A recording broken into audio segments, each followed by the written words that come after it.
En nombre del Padre, del Hijo y del Espíritu Santo. Amén. Amados hermanos, en nuestro Señor Jesucristo, nos encontramos en el cuarto y último domingo de Adviento, aunque nadie dice último, pero es el último, porque no hay 5. Pero bueno, de todos modos, en este cuarto domingo de Adviento, estas 4 semanas que presagian los 4000 años de espera del Mesías, del ungido, del Salvador. Y por eso nosotros debemos de prepararnos ahora en la Navidad, y por eso la Iglesia quiere recordar ese tiempo de espera del Antiguo Testamento. Nada que ver con millones y miles de años de la imbecilidad evolucionista, que está por todas partes. Todo el mundo rinde tributo a la estupidez. De eso no debe caber ni la menor duda. Y San Juan Crisóstomo atribuía ese periodo de miles de años a fábulas, que se convierten en un mito. Entonces no se creen los dogmas, pero se creen en las tonterías, y como si fueran dogmas, y se hacen mitos de la estupidez humana. Pues bueno, entonces, durante este periodo de preparación, está la gran figura, como hemos visto, de San Juan Bautista, que nació 6 meses antes. Pero todo esto incluso está trabucado por aquellos que, por ejemplo, hay uno que hace un excelente video o vídeo, como se diga, de la Virgen de Guadalupe. Pero después, cuando va a hablar de la fecha de nuestro Señor, el 25 de diciembre no es el 25 de diciembre, entonces tampoco es el 24 de junio San Juan. Entonces, ¿qué? Porque no les concuerda con las estrellas, con su cronología. Si hasta la cronología nuestra está un poco desfasada, porque ahí hay 4 o 5 años que el año 1 no vendría a ser el año 1 de nuestra era, vendría a ser el año 4º o 5º. ¿Por qué? Porque el que la calculó tomó mal el dato de la fundación de Roma o lo que fuera, y bueno. Pero eso no quiere decir que nuestro Señor no vivió 33 años aquí en la tierra. Es más, Cornelio Lápide dice que hubo 33 años exactos desde la encarnación hasta la crucifixión, que fue el 25 de marzo. Porque la anunciación fue el 25 de marzo. Y el día de la crucifixión también lo fue.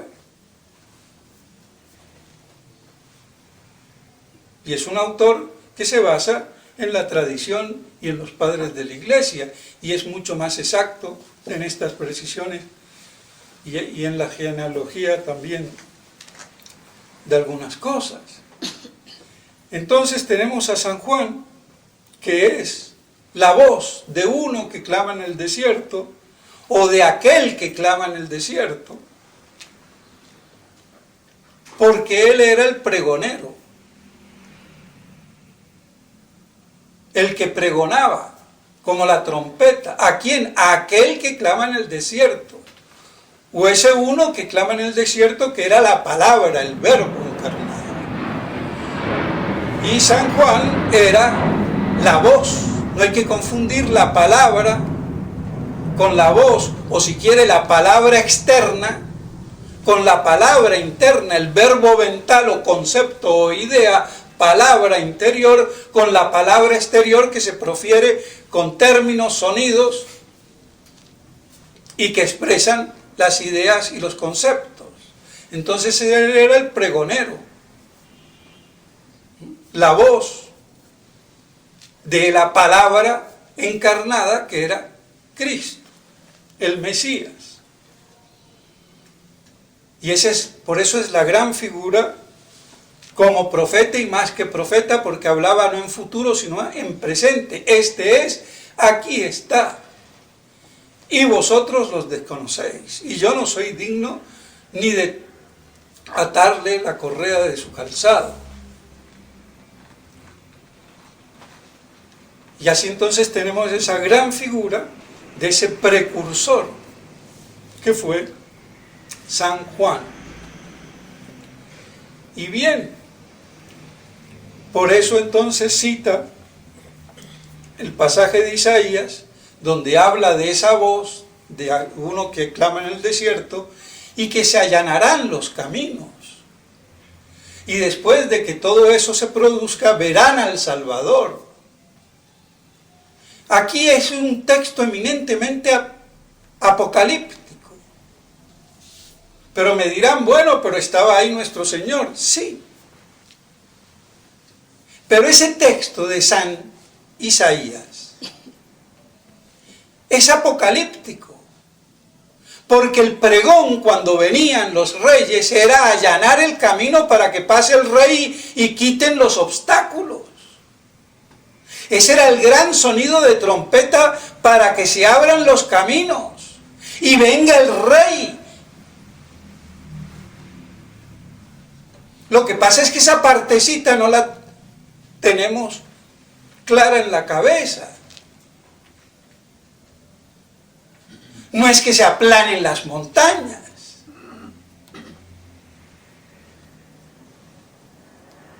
Sino en ese sentido de preparar el camino. Y así entonces, como se preparaba el camino al rey quitando los obstáculos y reestructurando el camino para que el rey pase sin problemas, entonces también Juan era el que hacía esto al Rey de Reyes, nuestro Señor Jesucristo. Y en la profecía de San Ezequías y en el texto de San Ezequías, viene con el poder de su brazo, de juez, no de humilde, como en su primera venida, sino de juez todopoderoso. Entonces es eminentemente apocalíptico. Una y 1.000.000 de veces más. Y no hemos parado en los 4 domingos. Y todavía lo que sigue. Pero eso es para el que no le gusta una cucharada, ya le van 4 bofetadas. Y las que le van a ir siguen viniendo. Porque yo no perdono una. Así de claro. No estamos para retroceder ni para tomar impulso. Ya demasiado se ha pisoteado el reino, el apocalipsis, la parusía. Y es hora que se digan las cosas. Y el que no las quiera entender, problema de él. Pero no puede ser que por falta de predicación. Y se acabó. Así de sencillo y así de claro. Entonces, allanar los caminos. Era lo que se le hacía antaño a los reyes. Así lo hace San Juan como pregonero del Mesías. Y el texto de Isaías, vuelvo y repito, es apocalíptico, porque viene como juez. Lo que pasa es que en el Antiguo Testamento, como ya lo he dicho, venían mezcladas las dos venidas.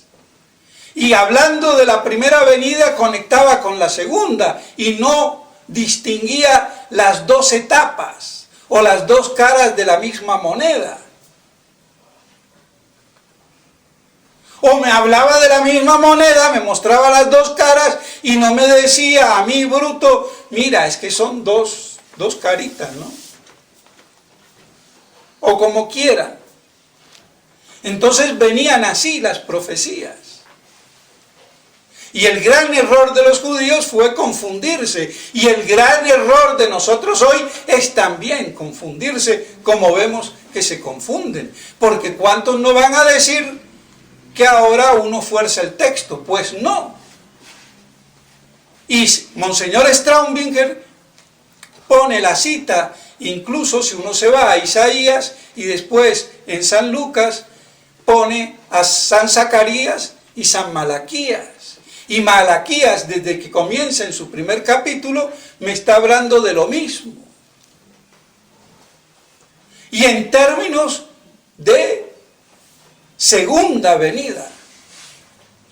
Porque viene con todo el poder a arreglar estas cosas.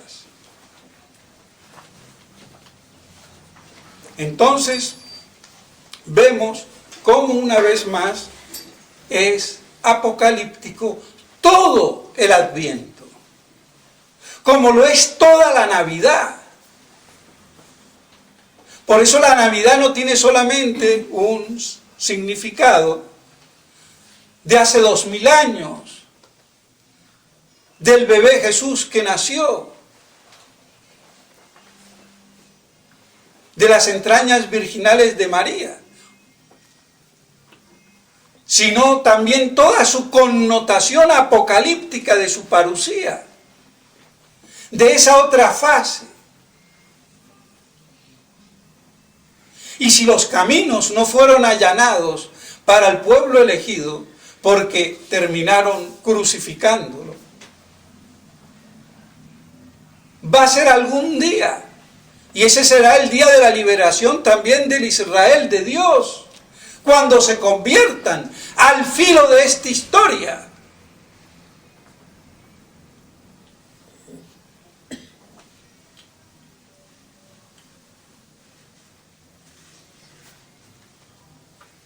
Porque ellos son los que están creando todo este caos.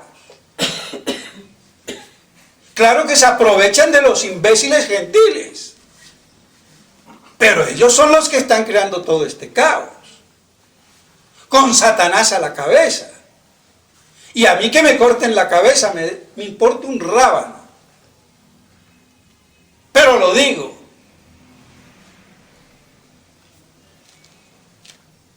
Y la iglesia judaizada, el Vaticano judaizado, prostituido, la gran ramera, fornicando con los reyes de la tierra y bebiendo en cáliz la sangre de los mártires. Eso es lo que hace el papanata y los cardenales y los obispos y el clero.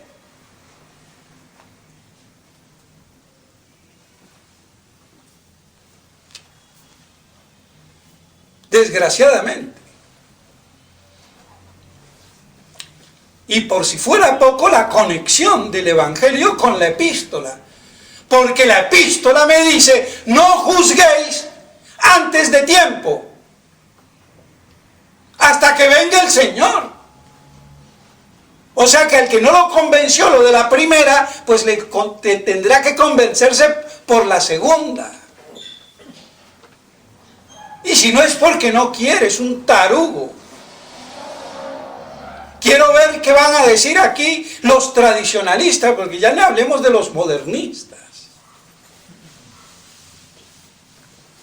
Porque casi todos los sacerdotes que yo conozco, salvo 4 o 5, son antimilenaristas. Y en Francia no se diga. Y no hablemos de Felé, de Williamson, de Ford. Es que no se salva ninguno. Entonces San Pablo nos dice muy clarito, no juzguéis antes de tiempo. ¿Y cuándo es antes de tiempo? Antes de que venga Cristo a juzgar. El día de su parusía. Y juzgar es juzgar y reinar. Por eso juzga a vivos y a muertos, reinando sobre los vivos y juzgando a los muertos.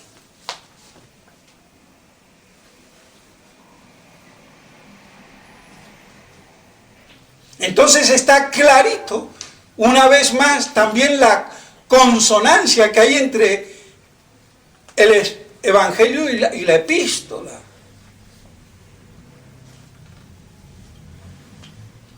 Santo Tomás nos dice que, aquí nos dice que no juzguemos de lo interno, porque de lo externo hay que juzgar de lo que se ve. Además, el juicio es la segunda operación del alma, inteligente y espiritual. Pero no juzgar de lo que no se ve, de las intenciones. Porque me parece, eso solamente lo puede juzgar Dios. Yo juzgo de la apariencia de lo que aparece y cuidado.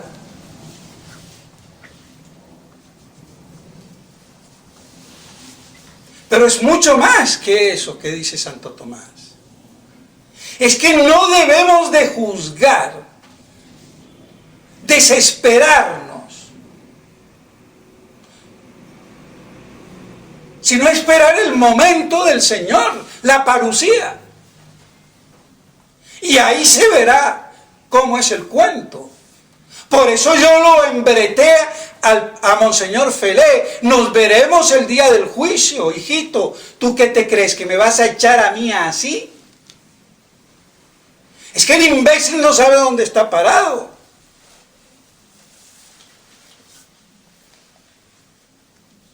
Ellos creen que juegan con las conciencias y la reputación de la gente.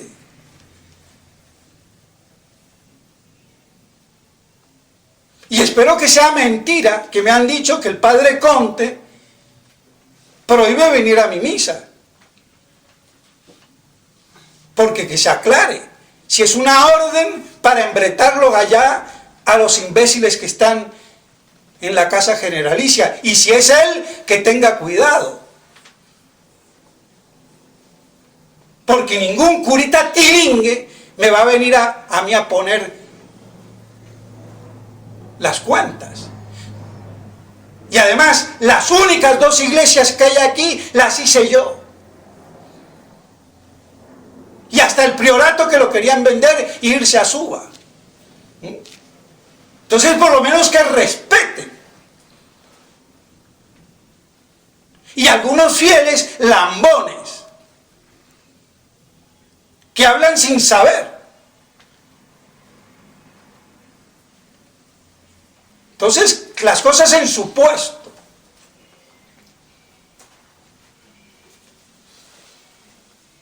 Y el que quiera pelea, que pelee como machito, como hombre, con testiculina.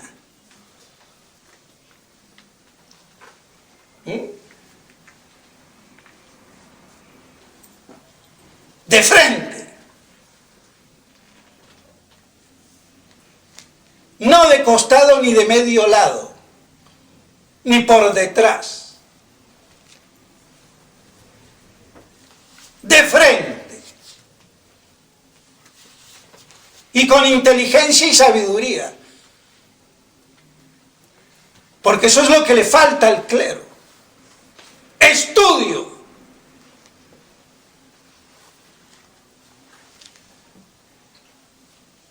Pues bien, entonces, está claro. La epístola apocalíptica. No nos desesperemos. Y San Pedro, por otro lado, y lo traigo aquí porque a cuento porque se complementa, que nos dice muy claramente, no desesperemos, que cuando viene el Señor hay que aguantar. Y además esto es un justo castigo, ojo, que hay que acrisolarse, purificarse y pagar las estupideces incluso de nuestros superiores que tienen la gracia de Estado, que se la han embarrado.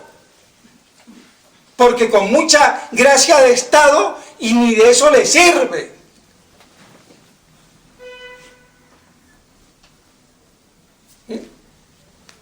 Así de claro. Pero creen que con invocar Dios, gracia de Estado y obediencia, cuando son unos mequetrefes mediocres.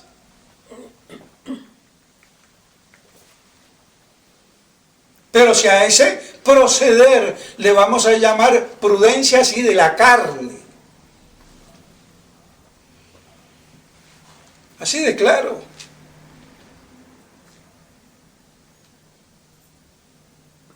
Y convierten la religión en bobería.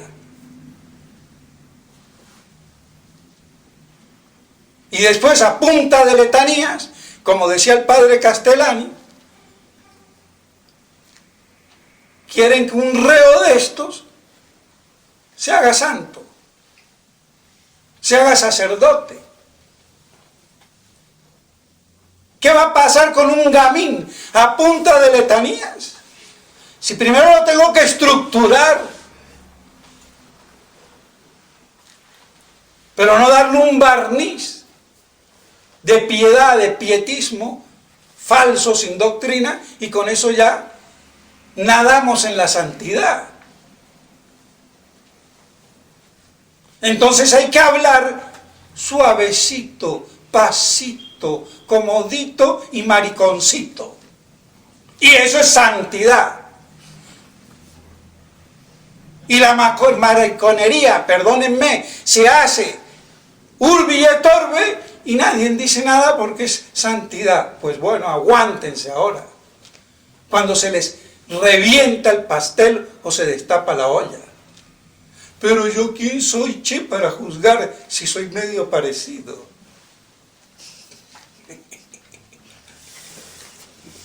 Che, yo puedo pensar lo que quiera. Y encima no me juzgues quién eres tú. Tú mismo lo dices. Punto. Pues bien, entonces vemos cómo se compagina la epístola y el evangelio, y lo apocalíptico y parusiaco. ¿Y qué se requiere en los ministros? La fidelidad, que sean fieles. ¿Qué pasa hoy? Infidelidad total, apostasía general total.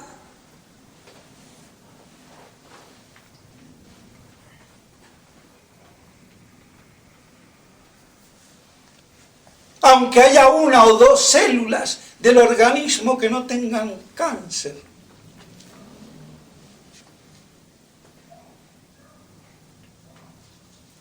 La infidelidad total.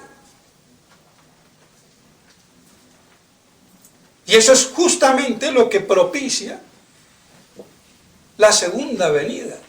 La defección en masa de la jerarquía de la iglesia, con papa a bordo o papanata a bordo. Y todo el séquito que va hacia abajo. Y así se constituye de iglesia de Dios en la iglesia del anticristo. Como estructura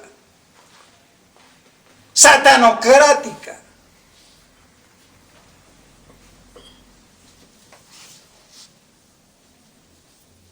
Y eso es lo que pasa exactamente hoy. Por eso esto no lo arregla ya nadie, sino el mismo Cristo. Entonces, no nos desesperemos, no juzguemos hasta que venga Cristo. Esa es la consigna.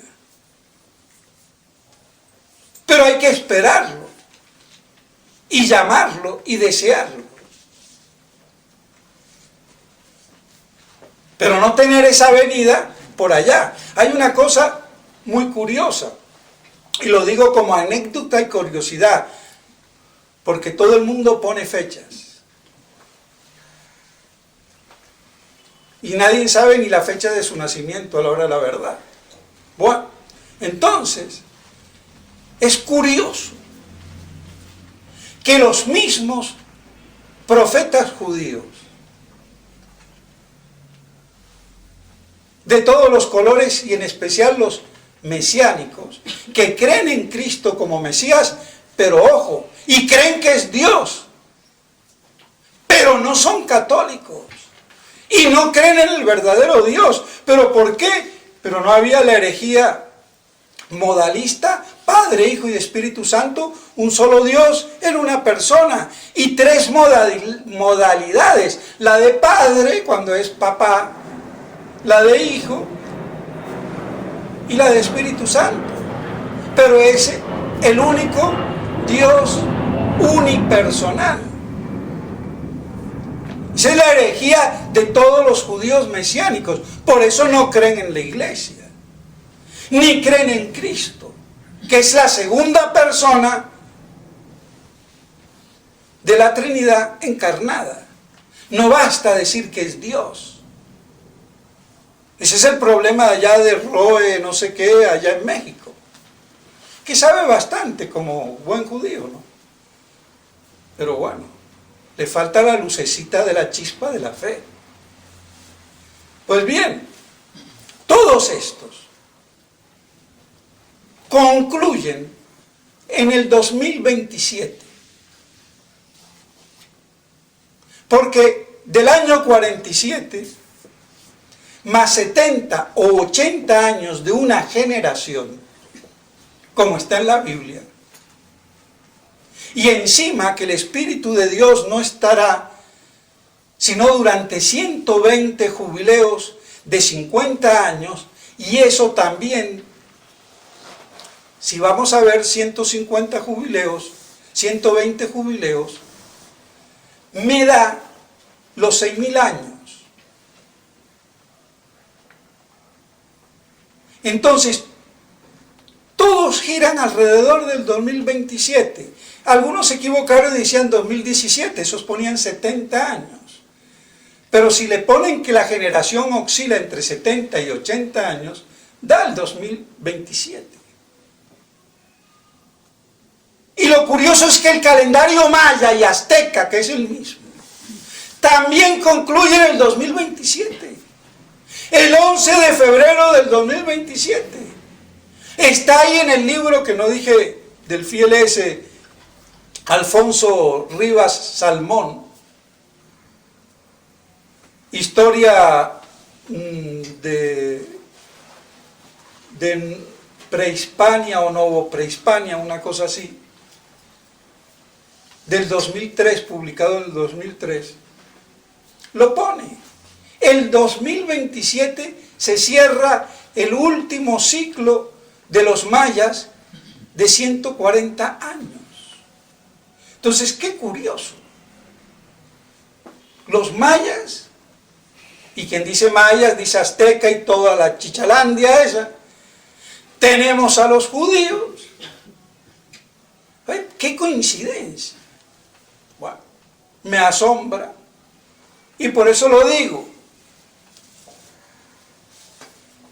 A mí se haría largo esperar hasta el 27.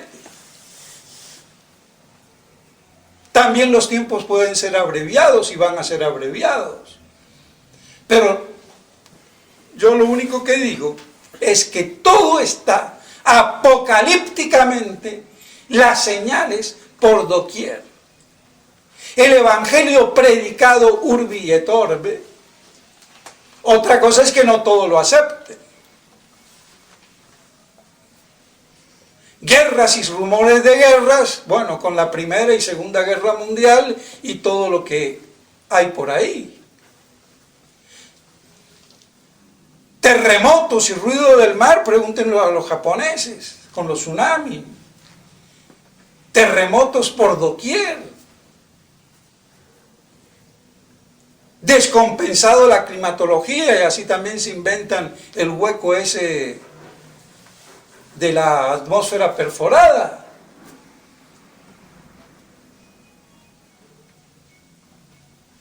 La convivencia rota.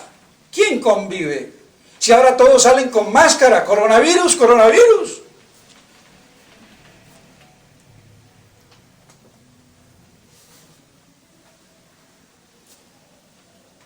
Entonces, la iglesia, en su parte humana, un desastre.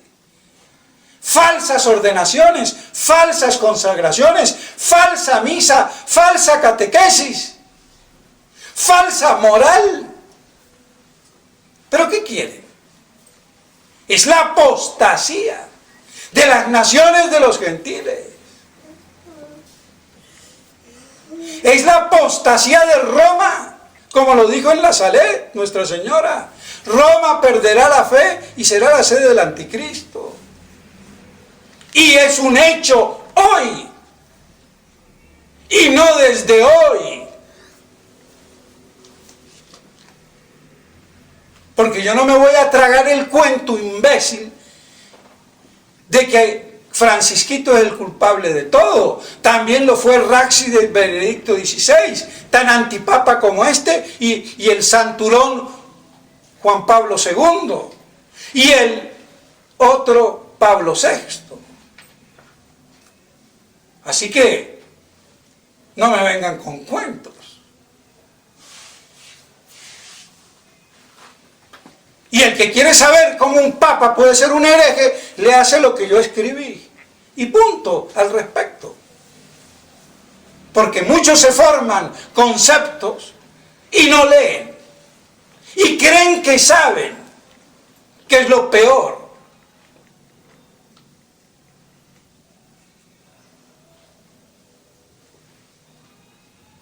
Así de claro.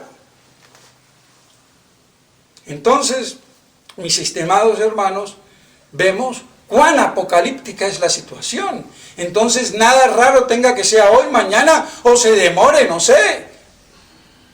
Lo que quiera demorarse. El día y la hora nadie lo sabe, pero los signos estaban como en la época de la encarnación. El pueblo estaba alborotado si era el Mesías o no. ¿Por qué lo mandan a preguntar allá y acá? Porque había el run run mesiánico de la primera venida. Y nosotros tenemos el run run mesiánico de la segunda venida. Y encima con calendario maya, azteca o chibcha, con calendario rabínico y con calendario católico, 6.000 años. Y después el séptimo, el sabbat, el descanso, el milenio, el reino de Cristo en esta tierra de derecho y de hecho, bajo un solo pastor, un solo rebaño. Y todo reunido y puesto a sus pies, entrega el reino al Padre. Y así sigue perdurando el reino del Hijo, pero ya en el seno del Padre.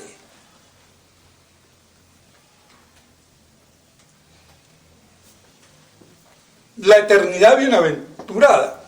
Pues bien, entonces, mis estimados hermanos, como todas estas cosas son vitales para poder sobrevivir al chichavirus y a todo lo que está detrás, y todo el desmadre teológico y eclesiástico que hay, donde todo se permite menos la verdad. Entonces, fidelidad se requiere de los ministros. Y esa fidelidad ha faltado no solamente en los modernistas, en los tradicionalistas. No hemos sido fieles a la vocación sacerdotal. Creíamos que con pasar por Ecón o lo que fuera y ponerse la sotanita y caminar como si la estuviera barriendo, y la sacrosanta tradición y la misa, y ya bastaba. Y son unos imberbes ignaros, ignorantes. Por eso ninguno se atreve a plantárseme, aunque yo me equivoque. Pero es que yo me creo rey en un país de ciego y de imbéciles. El tuerto es rey y yo soy un tuerto y me creo rey porque ser rey, no porque son unos estúpidos. mis hermanos en el sacerdocio, salvo algunos que conozco y otros que no conozco. Pero que digan las cosas así, vamos a ver. Y se enfrente aguerridamente, vamos a ver. Porque hay una palabrita que no quiero decir, que dicen mucho los españoles.